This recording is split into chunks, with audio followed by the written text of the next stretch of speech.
మీరెవరు రాలేదా? అందరూ వచ్చారా? దేవుని సన్నిధిలో సీరియస్గా ఉన్నారా, సంతోషంగా ఉన్నారా?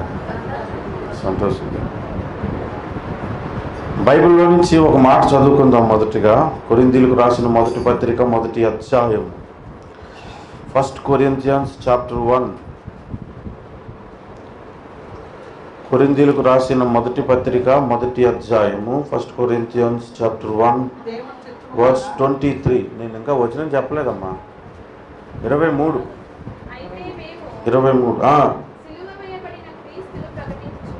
సిలువ వేయబడిన క్రీస్తును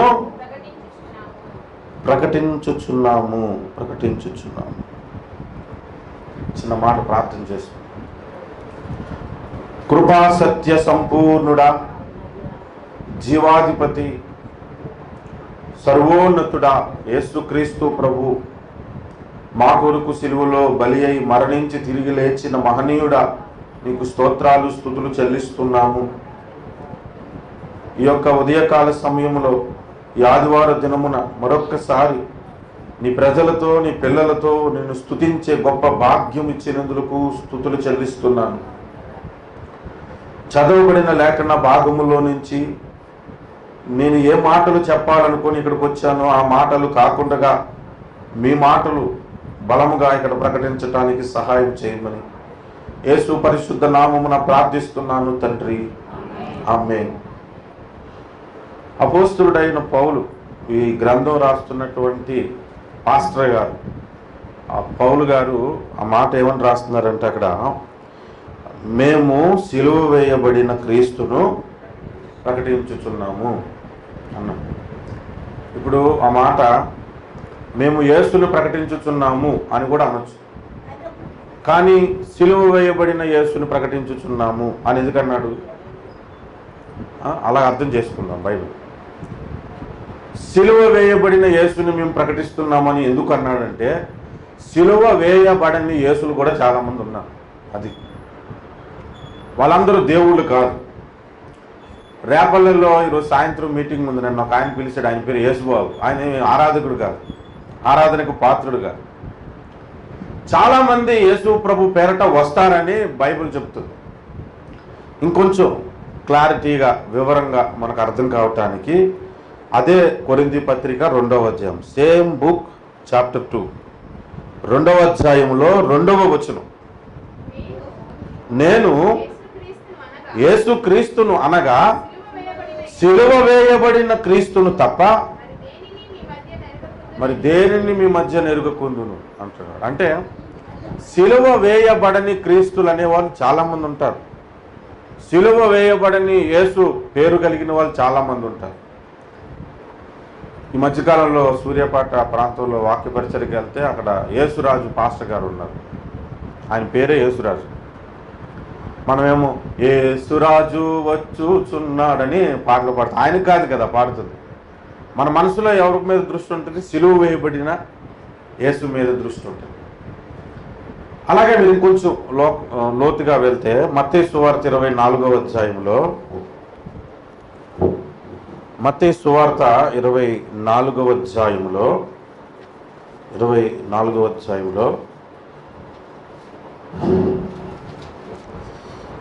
5వ వచనం, అనేకులు నా పేరుట వచ్చి నేనే క్రీస్తుని చెప్పి పలువురిని మోసపరచెదరు అన్నాడు. అంటే చాలామంది నేను యేసు ప్రభుని నేను క్రీస్తునని చెప్పుకొని వచ్చేవాళ్ళు ఉంటారు. మనం ఇండియాలో గుంటూరు జిల్లాలో తెనాలిలో ఇదంటే రైస్ కాలనీలో ఉన్నాం. మనకి ప్రపంచం అంతా తెలియదు ఏంటి. కాస్త కోస్తో ఒక 10-15 దేశాలు తిరిగి వచ్చాను కాబట్టి నాకు తెలుసు. అమెరికాలో ఒక ఆమె నేనే యేసు ప్రభునని చెప్పుకుంది. ఆమె వెంట కొన్ని చర్చిలే వెంబడించేశాయి. యూకేలో చాలా దేశాల్లో నేను యేసు ప్రభునని చెప్పుకున్న వాళ్ళు చాలామంది ఉన్నారు ఇప్పటికే. మన ఇండియాలో కూడా ఒక ఆయన నేను క్రీస్తుడంటే ఆయనకు తీసుకెళ్ళి పాలాభిషేకం చేసి హల్లెలూయా స్తుతి మహిమ పాట కూడా పాడేశారు ఆయనకి శ్రీకాకుళంలో.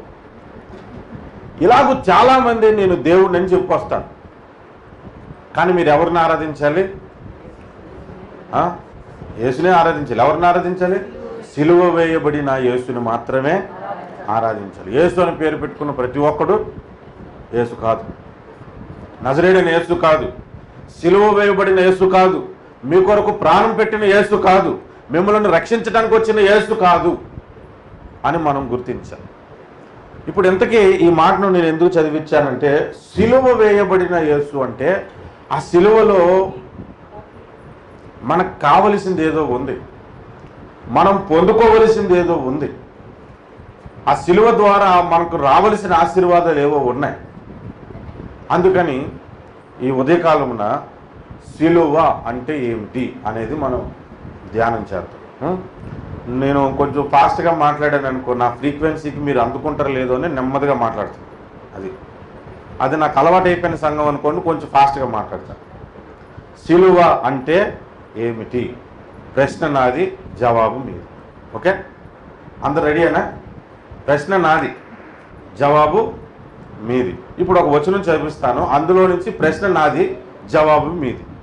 కొరింథీయులకు రాసిన పత్రిక 1వ అధ్యాయము 18వ వచనం. 1 Corinthians chapter 1 verse 18.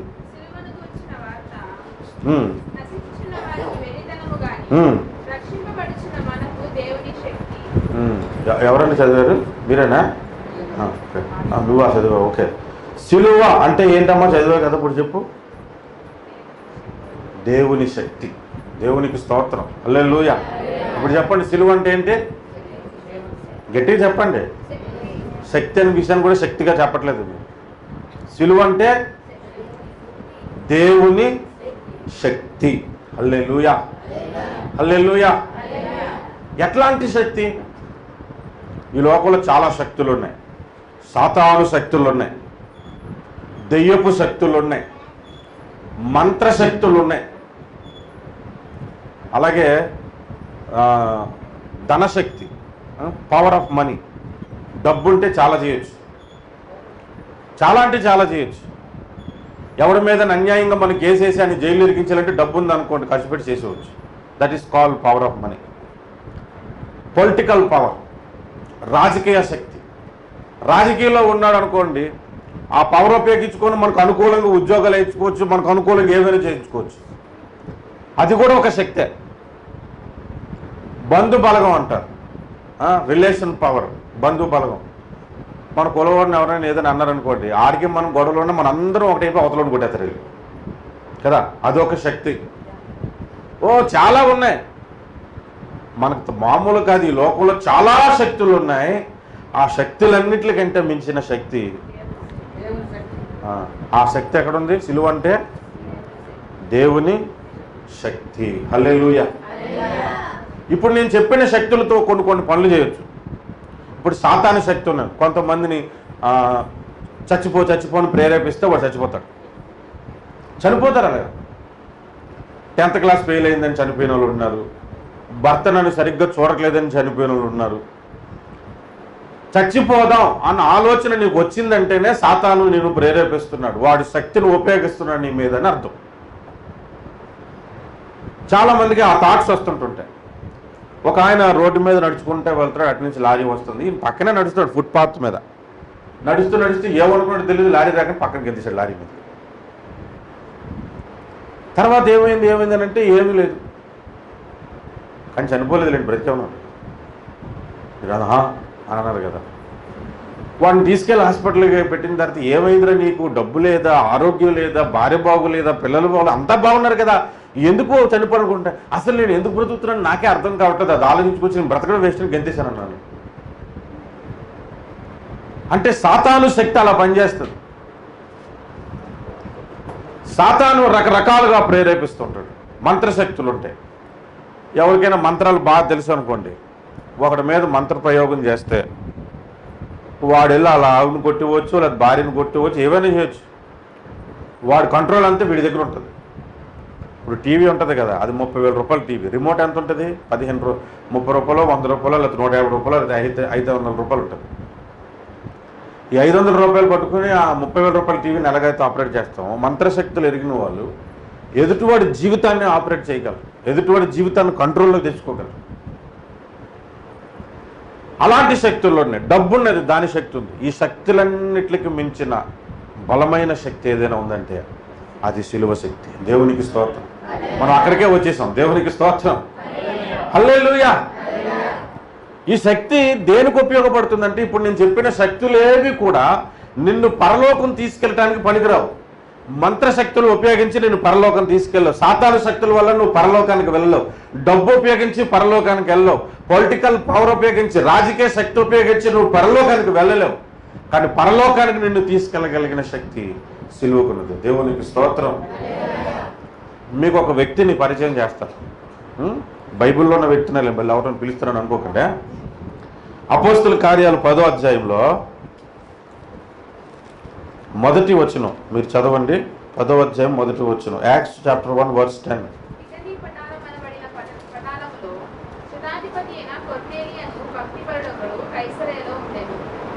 ఇటలీ పటాలం అనబడిన పటాలంలో శతాధిపతి అయిన కొర్నేలి అని భక్తుపరుడు కైసరిలో ఉండేను. ఇతడు ఏ దేశస్థుడు?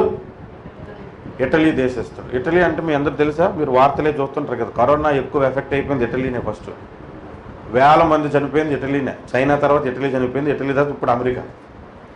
అది మంచి సంపన్న దేశం, బాగా డబ్బున్న దేశం.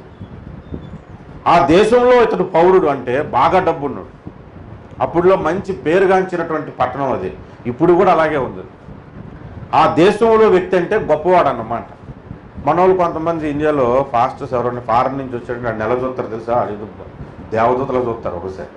వాడు అంతే, అక్కడ ఏం చేసేది ఏం లేదు.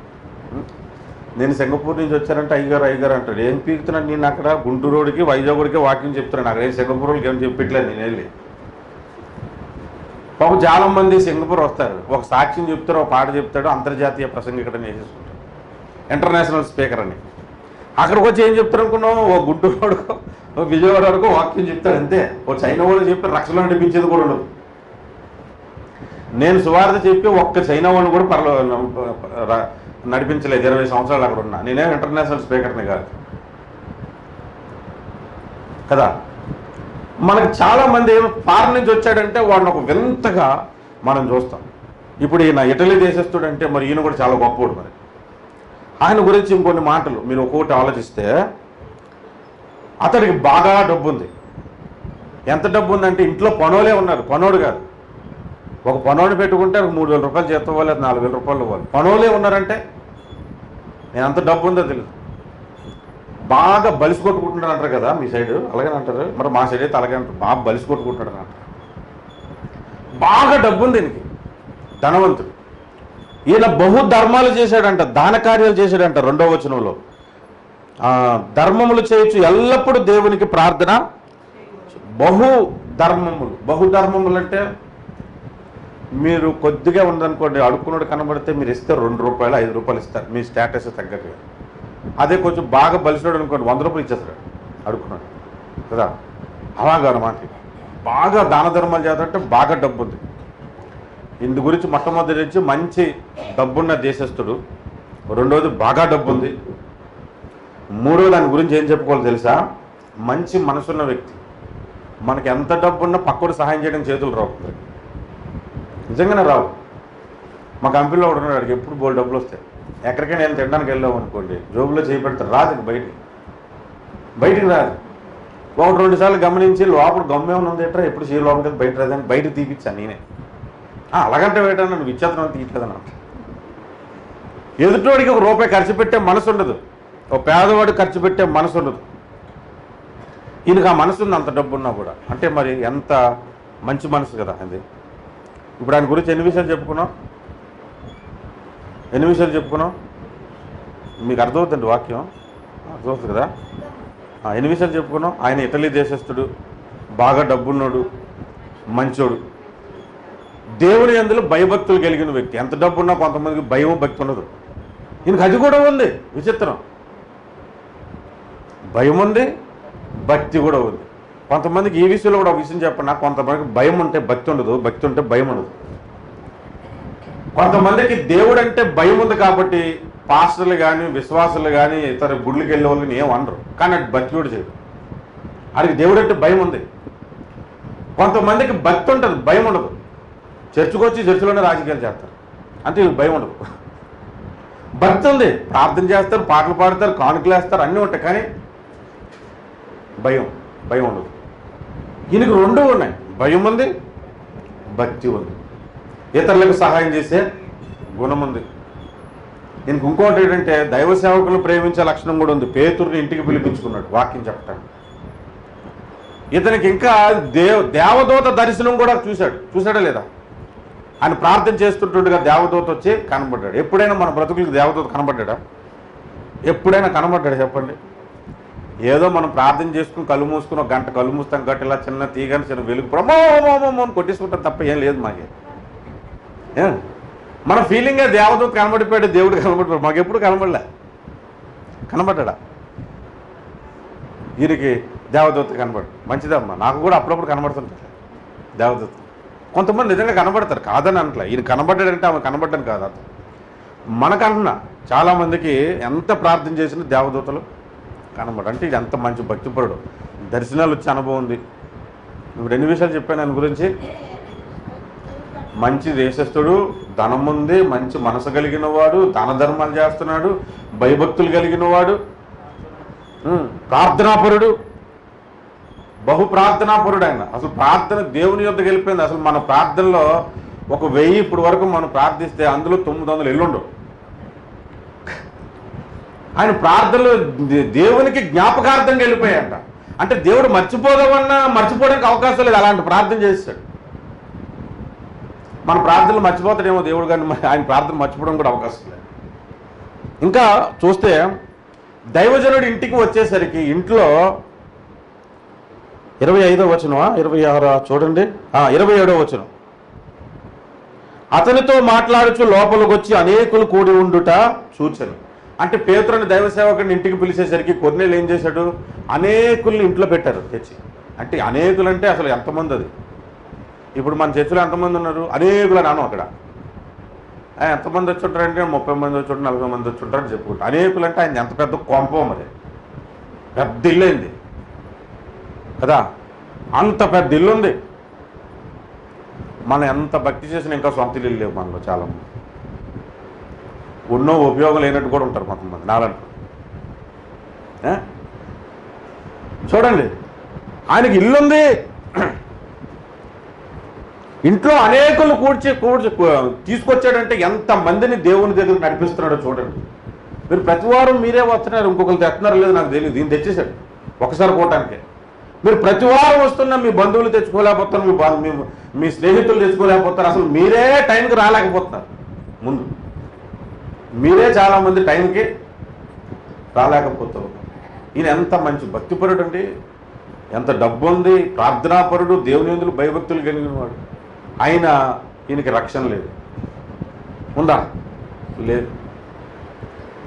దేవుడు అనుకున్నాడు ఎన్ని లక్షణాలు ఉన్నా నువ్వు పరలోక రాజ్యం రావాలంటే కుదరదురా అబ్బాయి, కొర్నేలు గారు మీకు కుదరదు, అందుకని మీకు సిలువను గూర్చిన వార్త ప్రకటించాలని చెప్పి పేతురుని ఇంటికి తప్పించుకోమన్నాడు. పేతురు ఇంటికి వచ్చి సిలువను గూర్చిన వార్త అతనికి ప్రకటించాడు. తర్వాత అతడు పరిశుద్ధాత్మ అభిషేకం పొందాడు, బాప్తిస్మం పొందాడు, రక్షణ పొందాడు. ఇప్పుడు మీరు ఆలోచించండి, సిలువ అంటే ఏంటన్నాను మొదట? దేవుని శక్తి. ఎంత డబ్బున్నా పరలోకానికి వెళ్ళడు, ఎంత ప్రార్థనాపరుడైనా పరలోకానికి వెళ్ళడు, ఎంత దేవుని యందు భయభక్తులు కలిగి ఉన్నా పరలోకానికి వెళ్ళడు, ఎన్ని దాన ధర్మాలు చేసినా పరలోకానికి వెళ్ళడు. సిలువను ఆశ్రయించినప్పుడు మాత్రం పరలోకానికి వెళ్తాడు. అంటే ఎంత పవర్ ఉంది ఈ సిలువకి, మీరు చూడండి. హల్లెలూయా. అందుకే సిలువ అంటే మొట్టమొదటిది చెప్పండి, దేవుని శక్తి. దేవునికి స్తోత్రం. హల్లెలూయా. రెండవది ప్రశ్న నాది జవాబు మీది. గలతీ పత్రిక 6వ అధ్యాయం 14వ వచనం. గలతియన్స్ చాప్టర్ 6 వర్స్ 14. అయితే మన ప్రభువైన యేసుక్రీస్తు సిలువ యందు తప్ప మరి దేని యందును అతిశయించుట నాకు దూరమగునుగాక. చాలమ్మా చాలు. ఇప్పుడు చెప్పండి, సిలువ అంటే ఏంటి? ప్రశ్న నాది, జవాబు మీది. దేవుని శక్తి అయిపోయిందమ్మా, మళ్ళీ ఎందుకు మాకు చెప్పు. ఇంకోటి ఇప్పుడు చదివిన వచ్చిన వాళ్ళు వినలేదా? దేవుని యందు అతిశయం. సిలువ యందు తప్ప మరి దేని యందును అతిశయించుట అంటే సిలువ అంటే అతిశయము. హల్లెలూయా. మా శ్రేష్ఠ ఈరోజు పాట పాడింది, నీవే నీవే నా అతిశయము, నీవే నీవే నా పరవశము. సిలువ అంటే అతిశయం. ఆ మాట, ఆ ఒక్క మాట కాదు కానీ దాని కంటిన్యూషన్ ఇంకొక మాట ఉంది, మరి దేని యందును అతిశయించుట నాకు దూరమవును గాక. ఈ గుంటూరులో కొంతమందిని చూస్తున్నానంటే నిజంగాను చాలామందిని చూస్తున్నాను, ఇంత డొక్కు కారు ఉంటుందో లేదో కానీ నాకంటే గొప్ప లేడు అనుకుంటున్నాడు. చిన్న కారు ఉంటే, అంటే కారు అంటే అతిశయం, ఒక బైక్ ఉంటే అతిశయం, సొంత ఇల్లు ఉంటే అతిశయం, మంచి గవర్నమెంట్ ఉద్యోగం ఉంటే అతిశయం. ఇవన్నీ నాకు దూరమవునుగా కానీ పౌలు అనుకుంటున్నాడు. మరి పౌలు ఎలాంటాడో తెలుసా మీకు? అతను రోమన్ సిటిజన్. రోమన్ సిటిజన్ అంటే ఆ రోజుల్లో అగ్రరాజ్యం అనమాట. ఇప్పుడు అగ్రరాజ్యం అమెరికా ఎలాగో ఆ రోజుల్లో రోమా ప్రభుత్వము అగ్రరాజ్యం. సిటిజన్, నువ్వు రోమీడువా అని ఆశ్చర్యపోయారు అన్నాడు ప్రజలు. అతడు మళ్ళా యూదుడు, యూదుడిలో బెన్యామిన్ గోత్రం కలిగిన వాడు. అంటే ఎంత గొప్పవాడు చూడండి. ఆయన అతిశయించాలంటే ఆయన గోత్రాన్ని బట్టి అతిశయించవచ్చు, ఆయన అతిశయించాలంటే ఆయన మతాన్ని బట్టి అతిశయించవచ్చు, ఆయన అతిశయించాలి అని అనుకుంటే ఆయన రోమన్ సిటిజన్ అని అతిశయించవచ్చు. కొంతమంది చెప్పుకుంటారు I'm Australian citizen, I'm American citizen అని చెప్పుకుంటుంటారు. ఐమ్ సింగపూరియన్ అని నా దగ్గర చెప్పుకున్న చాలామంది ఉన్నారు. చాలామంది అలా చెప్తే ఐమ్ ఇండియన్, నేను చెప్పుకుంటా. మనదేమో చిన్న దేశం ఏంటి, మ్యాప్లో చూస్తే జానర్ కూడా ఉండదు. మనది జానర్ పెట్టినా కూడా పెద్దదే మ్యాప్లో. మరి మనది పెద్ద దేశం, it is a big nation మన దేశం అసలు కదా. ఐమ్ ఇండియన్ అని చెప్పుకుంటాం. ఆ రోజుల్లో నేను రోమియన్ అని చెప్పుకోవడానికి అతిశయించవచ్చు. ఆయనకు బాగా డబ్బు ఉంది, మంచి విద్యావంతుడు, జ్ఞానవంతుడు, వీటన్నిటిని బట్టి అతిశయించలేదు ఎవరు? పౌలు. మరి దేన్ని బట్టి అతిశయించాడు? అన్నిటికీ దేవుని శక్తి మీకు. సిలువను బట్టి అతిశయించాడు. హల్లెలూయా. మరి మిగిలినది దేన్ని బట్టి నాకు అతిశయించుట దూరమవునుగాక అన్నాడు. మరి మీరు దేన్ని బట్టి అతిశయిస్తున్నారు? కొంతమంది అందంగా ఉంటే అతిశయం, 10 సార్లు ఇలా చూసుకుంటారు అర్థం.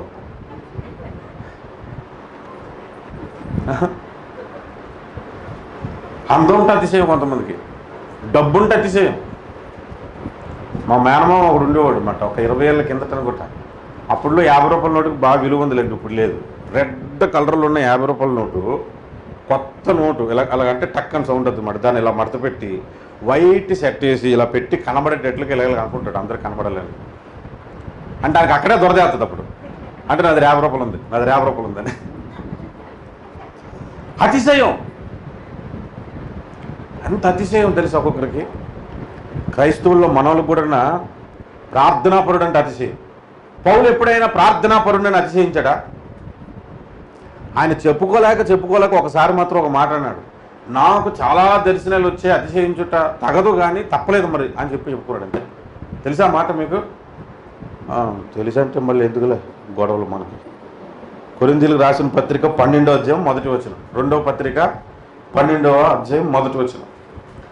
అతిశయపడుట నాకు తగదు కానీ అతిశయపడవలసి వచ్చినది, ప్రభు దర్శనములను గూర్చి ప్రత్యక్షతలను గూర్చి చెప్పుదును. అంటే ఆయన అతిశయపడాలనుకోవట్లేదు కానీ తప్పలేదు. ఇంకా మనం ఒక గంట ప్రార్థన చేస్తే మనంత ప్రార్థన వీరుడు లేడు అనుకుంటాం. మనం ఎప్పుడైనా ఇవ్వక పాస్టర్ గారికి 1000 రూపాయలు కానుకిస్తారనుకో, మన సంవత్సరాన్ని తీసేటట్టు చెప్పేసుకుంటాం. మనం అసలు అతిశయించడానికి ఏ విషయంలో కూడా అతిశయించొద్దు. అసలు ఒక వ్యక్తిని నువ్వు రక్షణలో నడిపించి ప్రభు దగ్గర నడిపించిన, ఒక కుటుంబాన్ని నువ్వు ప్రభువులో నడిపించిన, నేనే ఆ సంఘాన్ని నింపిస్తానని అతిశయించొద్దు. అసలు నువ్వు అతిశయిస్తే సిలువ యందు అతిశయించు. నీ కొరకు సిలువలో మరణించిన యేసునందు అతిశయించు. సిలువ యందు తప్ప మరి దేని యందు అతిశయించుట నాకు దూరమగునుగాక అన్నాడు. ఇప్పుడు మీరు ఆ మాట అనండి, అందరూ అనండి. సిలువ యందు తప్ప మరి దేని యందును అతిశయించుట నాకు దగ్గరవునుగాక, నాకు దూరమవునుగాక. ఆమేన్, ఆమేన్. ఇది జరుగునుగాక, ఇది మీ జీవితాల్లో జరుగునుగాక. ఆమేన్, హల్లెలూయా. సిలువ యందు అతిశయించాలి. ఈరోజు చాలామందికి అసలు సిలువ అంటే అతిశయం లేదు ముందు. ఆ సిలువ సంగతి ఏంటంటే మనకు లంచ్ డేస్ వచ్చాయనుకోండి, 40 రోజులు 40 సిలువ ధ్యానాలు, అంత తర్వాత సిలువని పక్కన పెట్టేయడము.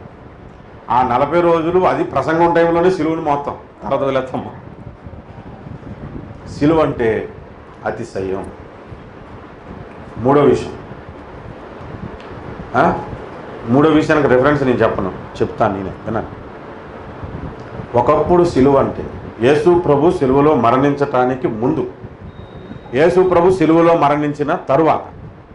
మరణించటానికి ముందు సిలువ అంటే శాపం, సిలువ అంటే అసహ్యం, సిలువ అంటే ద్వేషం, సిలువ అంటే నచ్చదు. ఎందుకో చెప్పనా? సిలువ అనేది ఒక భయంకరమైన శిక్ష. ఎవరైనా ఒక కుటుంబంలోని దొంగతనం చేసి వాడిని సిలువ వేశారనుకోండి, ఆ కుటుంబం అంతటిని వెలివేసేవారు. అమ్మో వాళ్ళ దగ్గరికి వెళ్ళొద్దని. మీకు తెలుసా, ఒక 20-30 ఏళ్ల క్రిందట ఎవరింట్లోనైనా ఏదైనా కేసులో ఇరుక్కొని జైలుకి వెళ్తే ఆ ఇంట్లోకి సంబంధాలు వచ్చేవి కాదు. అమ్మ వాళ్ళ తమ్ముడు అంటే జైలుకి వెళ్ళాడంట, వాళ్ళ పెద్దనాన్న జైలుకి వెళ్ళాడంట, అలాంటి తెచ్చి పెట్టుకుంటున్నారు ఏంటంటే పెళ్ళిళ్ళు దాకా వచ్చాక కూడా పెళ్ళిళ్ళు క్యాన్సిల్ అయిపోయాయి. ఈ రోజుల్లో జైలుకి వెళ్ళడం కూడా ఫ్యాషనే తెలుసా. జైలుకి వెళ్ళి వస్తే 2 సార్లు వచ్చాను రా, ఏమనుకుంటున్నాను అనుకొచ్చి నగరాలు చేస్తున్నావా, 2 సార్లు వెళ్ళొచ్చినా అంటారు. జైలుకి వెళ్ళి వచ్చిన వాళ్ళే సీఎంలు అవుతున్నారు, ఎంపీలు అవుతున్నారు, ఎమ్మెల్యేలు అవుతున్నారు. జైలుకి వెళ్ళి రావడం కూడా ఒక అతిశయమే ఇప్పుడు ఈ రోజుల్లో. ఒకప్పుడు ఎవరైనా జైలుకి వెళ్ళి వస్తే వాళ్ళ ఇంట్లో కుటుంబంలో పెళ్ళి అయ్యేది కాదు, వాళ్ళ కుటుంబంలో ఎవరు మాట్లాడేవారు కాదు, వాళ్ళతో స్నేహం చేసేవారు కాదు. ఇలాంటి ఘోరమైన పరిస్థితే యేసు ప్రభు సిలువలో మరణించడానికి ముందు ఎవరి కుటుంబంలోనైనా ఎవరైనా సిలువ వేయబడితే ఆ కుటుంబాన్ని కూడా ద్వేషించేవారు. సిలువ నీడ వాళ్ళ ఇంటి మీద పడితేనే వాళ్ళకు వద్దనుకునేవారు. కానీ ఒక రోజు వచ్చింది, ఆ సిలువ మీద పరిశుద్ధుడు మరణించాడు. ఆ సిలువ మీద ఒక్క పాపము లేని పరిశుద్ధుడు మరణించాడు. ఏ పాపము లేని పరిశుద్ధుడు మరణించాడు. ఆ రోజు నుంచి ఆ సిలువకు వచ్చిన విలువేంటో తెలుసా? ఆ నీడంటేనే వద్దనుకున్నారు, చెవికి ఏలేసుకుంటున్నారు, మెడలో ఏలేసుకుంటున్నారు, ఇంటికి పెట్టుకుంటున్నారు, చర్చికి పెట్టుకుంటున్నారు, డోర్కు పెట్టేస్తారు, మెయిన్ గేట్ ఉంటే దానికో సిలువ పెట్టేస్తారు, కారు ఉంటే కారుకో సిలువ పెట్టేస్తున్నారు. ఒకప్పుడు అది ఉంటే ఏంటనుకున్నారు, శాపం, వాడి దగ్గరికి వెళ్ళేవారు కాదు. ఒకప్పుడు లేని విలువ ఇప్పుడు సిలువకు వచ్చింది. ఇప్పుడు చెప్పండి, ప్రశ్న నాది, జవాబు మీ. సిలువ అంటే విలువ. హల్లెలూయా. ఆ సిలువ ఉంది కాబట్టి నీకు విలువ. నువ్వెవరో తెలియదు, నేనెవరో తెలియదు. మీ ఇల్లు ఇక్కడ ఎక్కడో ఉంటుంది, నేను ఎందుకు వస్తాను మీ ఇంటికి? మీరు మా ఇంటికి ఎందుకు వస్తారు? మనందరం కలిసి దేవుని ఇంటికి వచ్చాం, దేవునికి స్తోత్రం. అంటే సిలువ అంటే విలువ.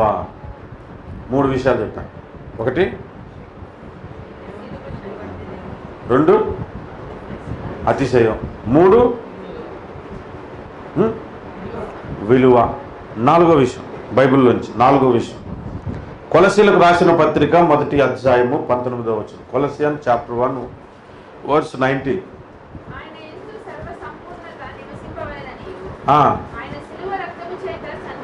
చాలు, ప్రశ్న అక్కడ ఆన్సర్ కూడా వచ్చేసింది. ప్రశ్న నాది. సిలువ అంటే ఆ వచనం ప్రకారంగా సంధి. హల్లెలూయా. సంధి ఎందుకు చేస్తారు? సంధి ఎప్పుడు చేస్తారు? ఒక 2 దేశాల మధ్య యుద్ధం జరుగుతుంది అనుకోండి, యుద్ధం జరగకుండా ఉండటానికి ముందు సంధి చేసుకుంటారు. పాత సినిమాలు చూడట్లేదు మీరు, మనిషిరా యుద్ధానికి ముందు సంధి చేసుకుంటారు కదా, మనిషిరేంటి? సంధి అంటే 2 దేశాల వారు యుద్ధం జరుపుకోకుండా సమాధానంగా మాట్లాడుకునేదాన్ని సంధి అంటారు. ఒక ఇద్దరు గొడవాడుకోకుండా, 2 ఊర్ల వాళ్ళు గొడవాడకుండా ఇద్దరిని కూర్చోబెట్టి సమాధానం పరిచేవారిని సంధి అని అంటారు. హల్లెలూయా. నాకు తెలిసిన ఒక ఫ్రెండ్ ఉన్నాడు, మా ఫ్రెండ్ సర్కిల్లో నా చిన్నప్పుడు జరిగిన విషయం. ఇద్దరు గోళీలు ఆడుకొని ఒకరొకరు కొట్టేసుకుంటే వాడి చొక్క వీడి చొక్క వాడు మొత్తం ఈడ్చుకుంటే ఆడి చొక్క చిరిగిపోయింది, ఈడి చొక్క చిరిగిపోయింది, ఆడి దవడ పగిలిపోయింది, ఈడి దవడ పగిలిపోయింది. వాడు వాళ్ళింటికి వీడి వీళ్ళింటికి వెళ్ళిపోయిన తర్వాత వీడి ఇంటికి రాగానే వాళ్ళ అమ్మ చూసింది, ఏరా చొక్కా చిరిగింది, ఏరా దవడ వాసిందంటే, అమ్మ పలానా కదా ఆడితో గొడవైంది, కొట్టేసుకున్నంటే అయితే కొడితే మాత్రం నువ్వు కొట్టావు, నువ్వు నాకు తెల్లకరా అడ్డంగా తింటున్నావు, బలుస్తున్నావు, నువ్వు నాకు తెల్లకవాడిని అని వాళ్ళ అమ్మని తీసుకొని వచ్చేసింది. వాళ్ళకి ఇటు నుంచి వాళ్ళ అమ్మ తీసుకొని వాడు వెళ్తుంటే అటు నుంచి కూడా వాళ్ళ అమ్మ తీసుకుని ఆడుతున్నాడు. అక్కడ కూడా అదే జరిగింది, నిజంగా జరిగింది చెప్తున్నా. ఇద్దరు ఏ ప్లేస్లోనైతే ఇద్దరు కొట్టుకున్నారు, మళ్ళీ అక్కడే ప్లేస్లో కట్టుకుని తల్లిలు ఇద్దరు కొట్టుకున్నారు. జుట్లు పట్టుకొని ఒకప్పుడు ఆరం కొట్టుకునేవారు, కానీ ఈ రోజులు అంత క్లాస్ అయిపోయింది. కానీ ఒకప్పుడు కొట్టుకునేవారు. జుట్టు పట్టుకొని వదలవే వదలవే అంటే నువ్వు వదలవే, వదలవే అంటే నువ్వు వదలవే అని చెప్పి జుట్లు పట్టుకొని ఈడ్చుకుంటారు అన్నమాట. ఈడ్చుకొని కింద దొండరెత్తుంటారు. ఈరోజు సాయంత్రం అయిపోయింది, షిప్యార్డ్లో డ్యూటీ వదిలేశారు విశాఖపట్నంలో. అటు నుంచి ఆలనాన్న అవుతాడు, ఇటు నుంచి ఆలన అవుతాడు, ఏంటి ఏంటి అని చెప్పి పిలుచుకొని వీళ్ళంతా కొట్టించుకున్నారు. ఆ తర్వాత ఏమైందో తెలుసా? 2 కుటుంబాల మధ్యన వైరం. దాదాపు 15 సంవత్సరాలు వాళ్ళు వీళ్ళు మాట్లాడుకోరు, వాళ్ళమ్మ వీళ్ళమ్మ మాట్లాడుకోదు, వీడు మాట్లాడుకోరు. ఒక 15 సంవత్సరాల తర్వాత అందులో ఒక కుటుంబం యేసుప్రభుని తెలుసుకొని దేవుని సన్నిధికి వెళ్ళారు. ఆల్రెడీ అప్పటికే వీళ్ళతో గొడవైన కుటుంబం అక్కడ ఆ చర్చిలో మెంబర్స్. వీళ్ళు రాగానే బ్రదర్ రండి అని కూర్చోండి అని అంటారు నాన్న. ఎవరితో కొట్టేసుకోండి. సిస్టర్ రండి అని కూర్చొని అన్నదంట. ఆయన కూర్చుంటే వాళ్ళు ఆశ్చర్యపోతారు, వీళ్ళేంటి నన్ను బ్రదర్ అంటాడు, వీళ్ళేంటి సిస్టర్ అంటారు, మన జుట్లు పడుకుని కొట్టేసుకునేది ఊరంతా తెలుసు. వీళ్ళిద్దరికీ సమాధానం ఎలా కుదిరింది? ఎవరి వల్ల కుదిరింది? సిలువ ఇద్దరి మధ్యన సమాధానాన్ని ఏర్పాటు చేసింది. దేవునికి స్తోత్రం. ఒకప్పుడు దేవునికి మనకి కూడా శత్రుత్వం ఉంది, మనకు సమాధానం వచ్చేసి దేవునికి స్తోత్రం. ఇంకొక మాట బైబిల్ నుంచి మీరు చూడండి, ఎఫెసీయులకు రాసిన పత్రిక 2వ అధ్యాయం 16వ వచనం. 2వ అధ్యాయం 16వ వచనం. ప్రశ్న నాది, మర్చిపోకండి, ప్రశ్న నాది, జవాబు మీది.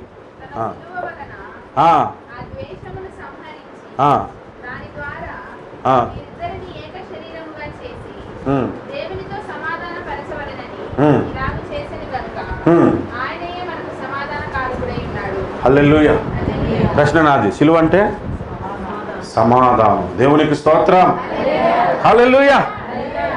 సిలువ అంటే సమాధానం. ఈ రోజుల్లో చాలామందికి సమాధానం లేదు.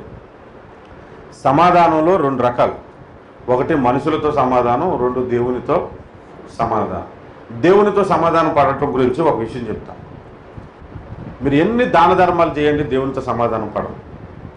ఉదాహరణకు మీకు ఎవరితోనైనా గొడవైంది, మీరు మీ స్నేహితుడి దగ్గరికి వెళ్ళారు, వాడితో గొడవైందిరా, వాడితో సమాధానం పడదామంటే కుదరట్లేదు, వాడు కూడా సమాధానం పడే మనిషి కాదు, ఏం చేయమంటావంటే ఆ స్నేహితుడు మీకు ఒక ఐడియా ఇచ్చాడు, అదే ఓ పని చేయి, పక్కూరికి పోయి ఓ 10 మందికి అన్నం పెట్టు, అన్నదానం చేయి, అప్పుడు వాడు నేను క్షమిస్తాడు. ఇది ఎంత మంచోడు అన్న. పక్కూరికి పోయి 10 మందికి అన్నదానం చేశాడు. వచ్చాడు, రే నేను 10 మందికి అన్నదానం చేశాను, ఇంకా నా మీద కోపం ఉందంటే, నువ్వు పక్కూరికి పోయి 10 మందికి అన్నదానం చేస్తే నాకెందుకురా నీ మీద కోపం ఉండదు అని అన్నాడు. మళ్ళీ స్నేహితుడికి వెళ్ళి అడిగాడు, ఒరే 10 మందికి దానం చేయమంటే నేను చేశాను, అయినా నా మీద కోపం పోలేదంటే, 10 మందికి అయితే ఎవరికి కన్ను వస్తుంది, ఓ 100 మందికి చేయను అన్నాడు. 100 మందికి పెట్టాడు. 100 మందికి పెట్టాక మళ్ళీ వచ్చి అడిగితే, నువ్వు 100 మందికి దానం చేస్తే నాకేంటి, నువ్వంటే నాకు నచ్చదు అన్నాడు.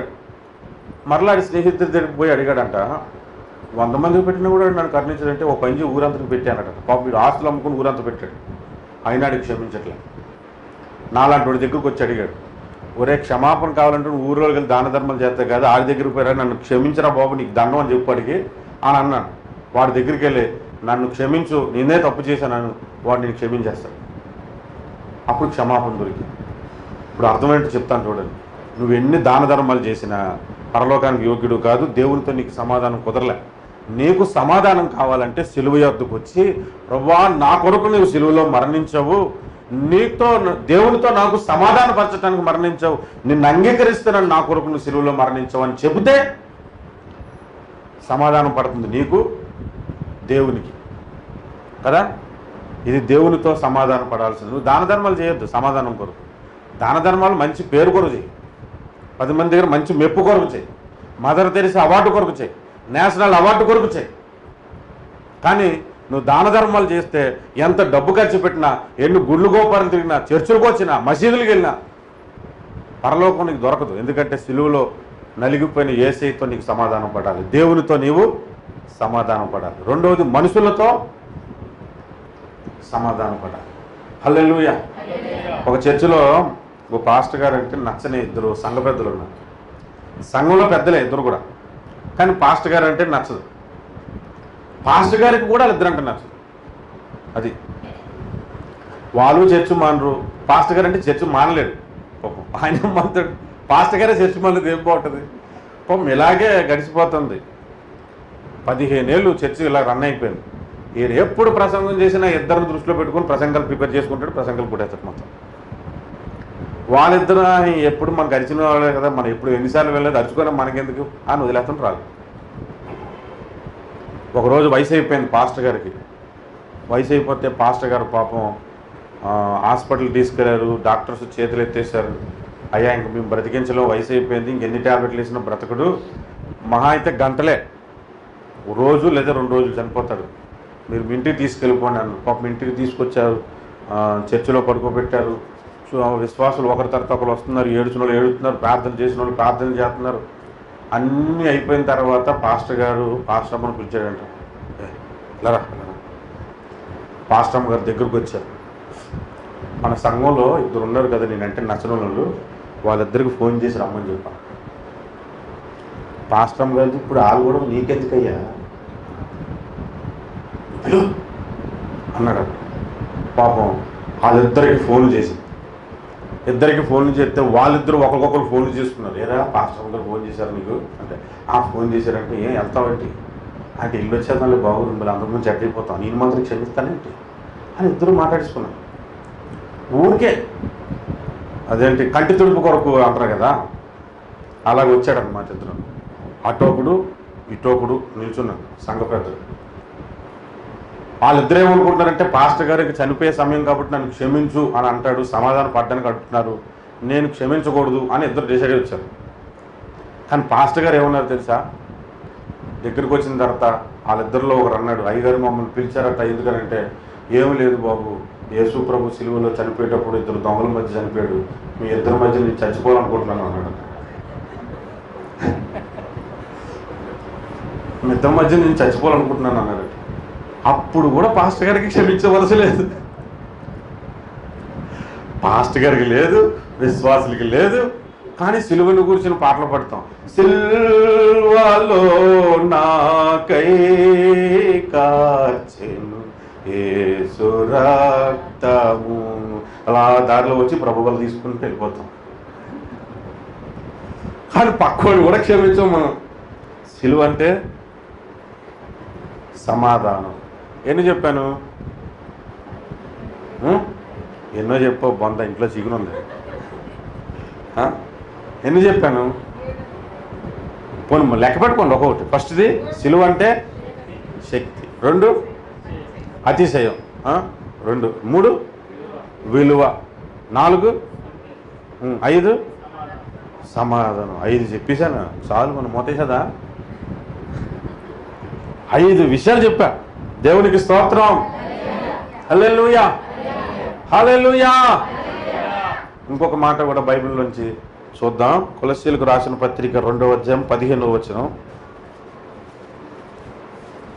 కొలస్సీలకు రాసిన పత్రిక, కొలసియన్స్ చాప్టర్ 2 వర్స్ 15.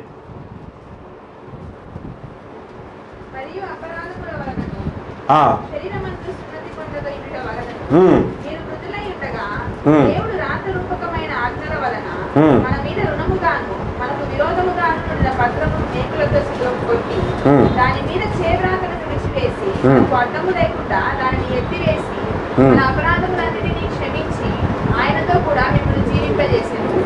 ఆయన ప్రధానులను అధికారులను నిరాయుధులుగా చేసి శిలువ చేత జయోత్సవంతో వారిని పట్టి తెచ్చి, నేను 15 అన్న చెప్పాను, 2:15 అందులో చదివేశారు కదా మొత్తం. అప్పుడు చెప్పండి, సిలువ అంటే జయోత్సవము, జయము, జయోత్సవము. జయోత్సవం ఎప్పుడు చేసుకుంటారు? మన దగ్గర ఇప్పుడు పంచాయతీ ఎలక్షన్లు, మున్సిపాలిటీ ఎలక్షన్లు ఎవరు గెలిచినట్టున్నారు, కొడుతున్నాడు ఒక డప్పు తడక తడక తడక తడక తడక తడక తడక తడక మామూలు గెలిచాడు గెలిచాడు గెలిచాడు గెలిచాడు. దాని నాటికి జయోత్సవం అన్నమాట అది. ఆఫ్టర్ ఆల్ 5 years గురించి గెలిస్తే అలాగైతే అసలు జీవితంలోని గెలుపునిచ్చింది మనకి సిలువ. దేవునికి స్తోత్రం, హల్లెలూయా హల్లెలూయా. ఇబ్రహీంపట్నంలో వాక్యం చెప్పడానికి వెళ్ళాను, నాకు తెలియదు ఆ చర్చిలో అలా చేస్తారు. ఆయన ఒకే ఒకసారి వచ్చారు సింగపూర్, ఆయన చూశాడు. చర్చిలో నుంచి నడుచుకుంటూ వెళ్తుంటే పూలు ఇసిరేశారు. ఇదేంట్రా బాబు పూలు ఇసిరేశారు, నాకు టెన్షన్ వచ్చేసింది. అక్కడికి వెళ్ళి కూర్చున్న తర్వాత సాలు కప్పేశారు, పెద్ద దండ తెచ్చేసాడు, అది మొహం కనబడకూడదు. కానీ అంత అయిపోయిన తర్వాత ఎందుకు గారు ఇలా చేశారు, నేనేం పీకనే నాకు ఇలా చేశారా నేను ఆ పాడంలో వెళ్ళి తెలుగుల మధ్యన సేవ చేసి ఉంటే అది మాట్లాడి నీకు చేయాల్సిందే అన్నాను. నేను అనుకున్నాను ఇదంతా సిలువను బట్టి వచ్చిన జయం. దేవునికి స్తోత్రం. మనదా మన ఊర్లోకి వెళ్తే పాస్టర్ గారు అని గౌరవిస్తున్నారంటే అర్థం ఏంటి? సిలువ మనకి ఇస్తున్న జయము. సిలువ మనల్ని ఊరేగింపజేస్తుంది. ఈరోజు అంత విలువను మనకు తీసుకొచ్చి ఇచ్చాడు. దేవునికి స్తోత్రం. హల్లెలూయా. చివరిగా మాట చెప్తాను, ఆ మాట పట్టుకొని వెళ్ళిపోతే చాలు మీరు. చివరిగా దాంతో మనం ముగించేసుకుందాం. ఎందుకంటే నేను కూడా ఉదయాన్నే నేనే చికెన్ వండాను ఈరోజు. ఈ విషయం చెప్పుకోకుండా ఉండలేకపోతున్నాను. ఎలాగైనా చెప్పాను అనుకుని చెప్పేశాను. కొరింథీయులకు రాసిన పత్రిక మొదటి అధ్యాయం మొదటి కొరింథీ పత్రిక మొదటి అధ్యాయము 17వ వచనం. మొదటి అధ్యాయం 17వ వచనం.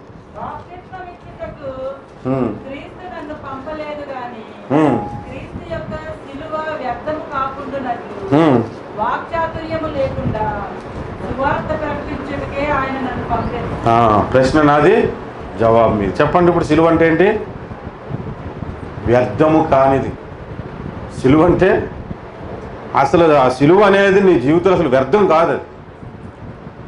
కానీ నువ్వు వ్యర్థపరచవద్దు. దేవుడు నీ కొరకు సిలువలో మరణించాడు. ఆ సిలువకు నీ ద్వారా విలువ కలగాలి. అంటే ఎలాగైనా కొందరినైనా ప్రభువులో నడిపించడానికి ప్రయత్నించాలి. మీరు సువార్త చెప్పలేరు, అంత సామర్థ్యం మీకు లేదు, ఒక చిన్న ప్రార్థనా కూటమి పెట్టుకొని పాస్టర్ గారిని పిలవండి ఆయన చెప్తారు. అది కూడా కుదరట్లేదు, అంత స్తోమత కూడా లేదు. కన్నీరు కార్చి ప్రార్థించండి సంఘం నింపబడాలని. ఎంతకాలం ఈ రేకుల మధ్య ఉండడం? యేసు రూముల్లోకి వెళ్ళిపోదాం తొందరలో. హల్లెలూయా.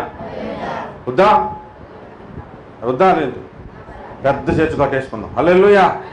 జనాల్లో మందే పెద్ద చర్చ్. మనస్ఫూర్తిగా అంటే పాస్టర్ గారి టెస్ట్ మీకు ఇష్టం లేదు ఎవరికి. మందే జనాల్లో పెద్ద చర్చ్. ఆమేన్. మీ వంతు సహాయం మరి ఎంత చేస్తారు తర్వాత మీ ఇష్టం. ఆమేన్. ప్రైజ్లాడమ్మా. దేవుడు మనకి మంచి చర్చ ఇచ్చేస్తాడు ఈరోజు. హల్లెలూయా. అందరూ లేచి నిల్చుందాం. సిలువలో దేవుడు మనకు విలువ ఇచ్చాడు. సిలువలో ఇంకా చాలా కార్యాలు జరిగాయి, స్వస్థతలు జరిగాయి, అద్భుతాలు జరిగాయి, మహోన్నతమైన కార్యాలు జరిగాయి. అందరూ లేచి నిల్చుందాం. నిల్చున్న వాళ్ళు కెమెరాకి ఎదురుగా నిల్చోకండి. హల్లెలూయా. సిలువలో ఎన్నో ఆశీర్వాదాలు ఉన్నాయి మనకు. మనమే పొందుకోవట్లేదు. ఈరోజు ఆ సిలువలో శక్తిని నువ్వు పొందుకోవాలనుకుంటే, ఆ సిలువలో సమాధానం నువ్వు పొందుకోవాలనుకుంటే, ఆ సిలువను బట్టి నువ్వు అతిశయించాలనుకుంటే, ఆ సిలువను బట్టి నీకు విలువ పెరగాలి అనుకుంటే, సిలువ నీ జీవితంలో వ్యర్థము కాకూడదు అని మీరు అనుకుంటే, సిలువ ద్వారా మీరు ఆశీర్వదించబడవచ్చు. ఈరోజు అనారోగ్య స్థితి అయినా సరే దేవుడు ఈరోజు స్వస్థపరుస్తాడు. ఇది పెద్ద స్వస్థత కోటం కావసరం లేదండి. స్వస్థపరిచి యెహోవా ఇక్కడ ఉన్నాడు, మనకు స్వస్థపరచు రాజు మనకున్నాడు.